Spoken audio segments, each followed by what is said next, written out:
Bonjour.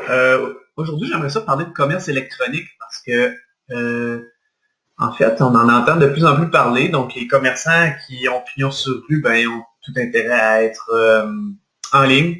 Et aussi, il y a d'autres choses. Parfois, j'entends les commerçants dire Ah, le commerce en ligne, ça fonctionne pas, là, à part vendre sur Amazon, ça fonctionne pas. Est-ce que c'est vrai, est-ce que c'est faux? La réponse, c'est que c'est faux. Mais par contre, il faut vraiment être conscient que d'avoir un commerce en ligne, ça demande de la patience. Ça ne se fera pas du jour au lendemain.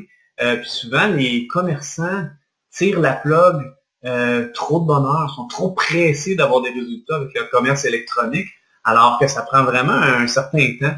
Puis, dans le fond, je vais vous montrer une étude de cas d'un site web, un commerce électronique qui est très récent. Et écoutez, puis je vais vous montrer un petit peu son année, l'évolution de son année. Puis heureusement, le commerçant qui a ça est très patient. Puis ça l'aide beaucoup parce que justement, il a compris là, qu'il fallait prendre un certain temps pour mettre ça en place. Que ce soit ressortir sur Google avec le SEO, que ce soit peu importe c'est quoi, bâtir une image de marque, la notoriété, ça prend du temps. Donc, je vais vous montrer un petit peu l'évolution de janvier à août pour ce commerce électronique-là. Juste pour que vous voyez un petit peu là, à quel point que ça peut être facile de se décourager.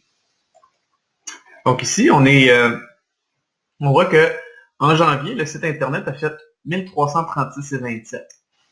Pas mal. Il a moins fait en février, 1109. Il a fait encore moins en mars avec 582 qui était le plus bas. Pourquoi? Parce qu'on mettait en place des choses dans l'écosystème du commerce électronique qui faisait en sorte qu'on envoyait moins de visiteurs. Donc, on le savait au moins. Donc, ça nous permettait de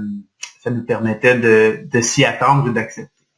Par la suite, on a commencé à remonter un petit peu à 971 et 30. Évidemment, avec ces chiffres-là, là, c'est ridicule comme chiffre. Certains diraient ça n'a aucun bon sens comment un commerce électronique peut ne pas amener de revenus pour tous les efforts qu'on met. Au mois de mai, encore là, on voit, ça a baissé, 941. Ça aurait été facile ici ou même là de dire « Hey, c'est fini, ça fonctionne pas le commerce électronique ». On a eu au mois de juin un 1409,50 qui était jusque-là notre plus haut.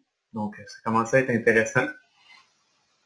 En juillet, 1663. Et puis, à partir de là, ben là, les choses se sont améliorées parce que l'écosystème qu'on a mis en place était vraiment mieux rodé.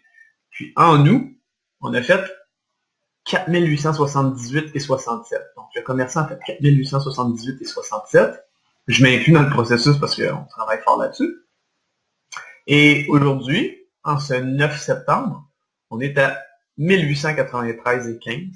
Donc plus haut que la moyenne de l'année en 9 jours. Donc, on comprend qu'on a un bon momentum pour battre ce qui a été fait en nous et probablement même un momentum pour peut-être, avec un 1898, là, peut-être presque doublé.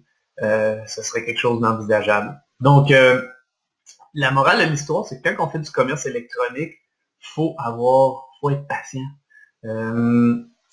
Les gens, je m'adresse aux commerçants ici, principalement, c'est de dire, bon, oui, Amazon, ça va vite, mais Amazon, c'est pas notre actif digital. C'est-à-dire que n'importe quand, quelqu'un peut fermer votre listing ou votre compte.